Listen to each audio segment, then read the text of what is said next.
Okay, I'm here with, this is Amy Jeremy, and I'm here with Pastor Christina, and this is part of our assignment for the worship lab. So it's funny, I actually don't think that we have sat and I've come to you and asked you to critique me, and I know you've given me feedback like often, but so it's gonna be fun to sit and just chat really quickly about the main question, two questions I wanted to ask you. So the first one is going to be, I've been with you guys for close to 5 years, I think, on the worship team. And I want to know just overall what you see as far as progress goes with where I started and where I'm at today. And then we'll get into the great other questions. Okay. As far as progress, I mean, when you first started, you were hesitant to, lead a song. You just wanted to support. So obviously you lead lots of songs on a Sunday night, on any given day that we have worship. So the leading part in regards to leading the band, that was an area that we talked about, in one of our meetings that we had, where I was teaching you how to lead and understand the structure of the song, and looking at the chords, like sections that have that start with the same chord, how you have a little bit more freedom to change, and giving signals and cues.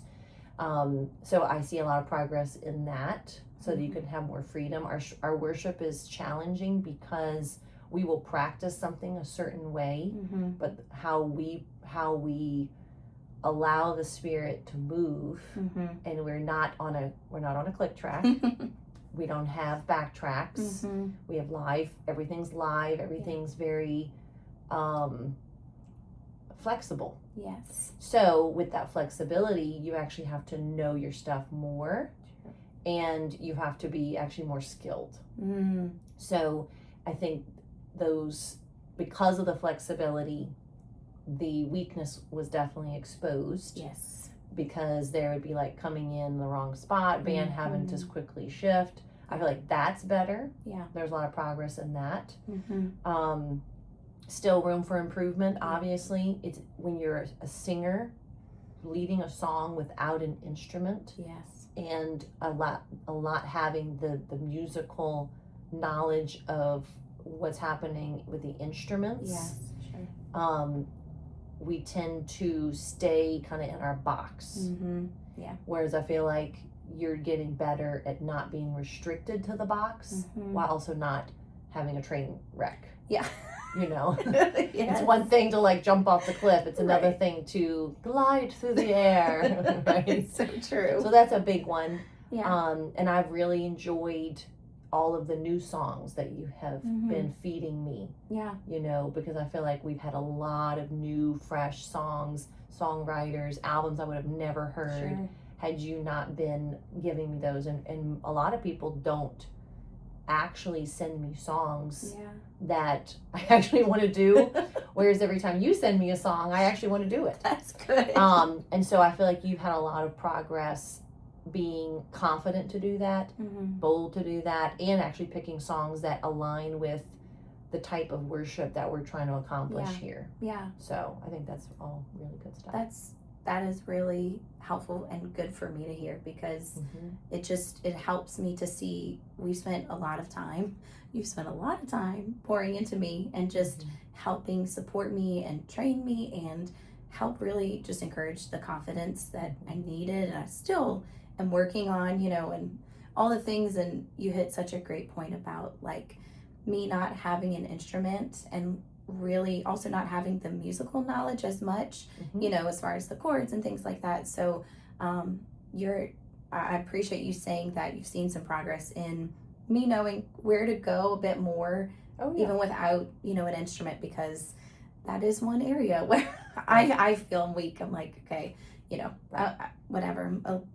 So only so much with that. But the other question I want to ask you is, what would be one area that you feel, I guess you could say, you can critique me, or that you're like, I really want to see improvement in this, because, I don't think we ever arrive as worship leaders. Oh, and for sure. you have so much experience, and just I see the way that you worship, and I'm like, wow, you know, you just really always realize that there's more. And so, what is an area or a way that, if you could critique me or see another area of improvement or whatever, what would that be for me?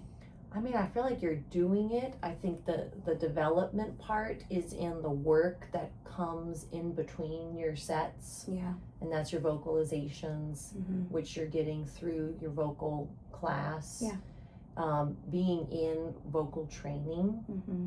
and completing that, like to the end, Yeah.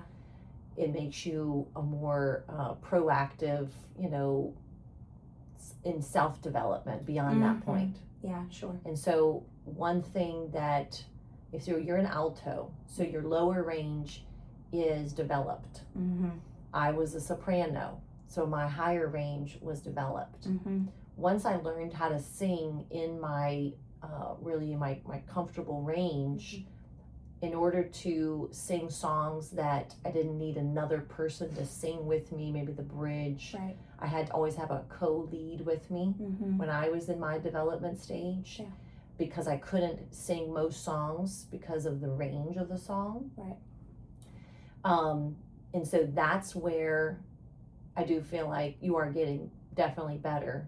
You're not stuck in one key, Mm-hmm. but that's where that vocal training, Yeah. which is just time. Mm-hmm. So I don't know how much time you are putting into it. Yeah. But I would say to continue to do that. Mhm. And if you feel like there's a certain range, like there's a note that you're trying to get to, Mm-hmm.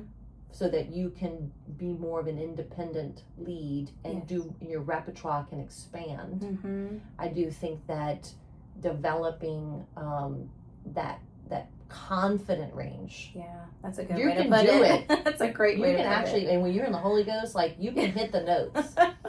You'll be like, "Can you help me?" And then we're in the service, and you're like, just doing it, which is so awesome. It's funny.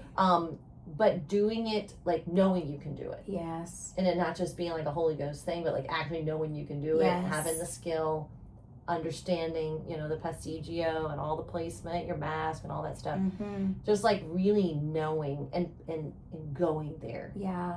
like confidently, Yes. is where I'm always looking in all the singers, Sure. and even in myself.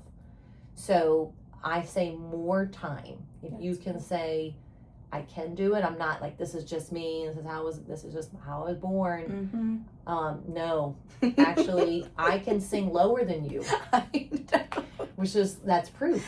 It's true. I can actually sing lower than you, but Yes. it's not because I'm an alto. It's Mhm. just because I was determined Yeah. to develop my lower chest voice. Determined. You're proof. So you can do it, Yeah. Yes. Yes. So I love that. I think that's a great way to put it. And even saying it's the time put into it, because it is just going through the voice classes. I've realized it very much. One part is the knowledge, the head knowledge of understanding. yeah, The other part is the application Just and time. just doing it got to do it. over and over. So Yeah, because that's the muscle. Yeah. Right. It's, you got to So- work it. you got to work it to have muscle memory. Yeah. Well, I appreciate your time so much, and Yeah. thank you for spending time with me and You're getting to talk about welcome. this. You're doing a great job. Thank you.